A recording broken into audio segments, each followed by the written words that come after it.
မင်းကိုတယောက်ယောက်ကစိတ်ဝင်စားနေတာကိုသိနိုင်မယ်အချက်များသူမင်းကိုမကြာခဏကြည့်နေတာကိုသတိထားမိပါလိမ့်မယ်အဆက်မပြတ်သောအကြည့်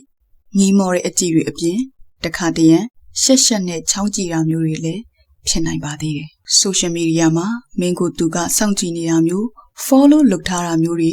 သိကြပေါက်ရှိပါလိမ့်မယ်သူဟာမင်းနဲ့မျက်လုံးချင်းစုံဖို့ခက်ခဲတယ်လို့မျက်လုံးချင်းစုံခဲ့ရင်လည်းမျက်နှာလွှဲဖို့ခက်ပါလိမ့်မယ်မင်းနဲ့စကားပြောရင်ရှက်တာစကားထစ်တာတွေရှိပါလိမ့်မယ်မင်းအနာမှာရှိနေစဉ်တိုင်းသူဟာပိုပြီးတန်မာထက်မြက်တဲ့ပုံဆွဲဆောင်မှုရှိတဲ့ပုံကိုဖန်တီးပါလိမ့်မယ်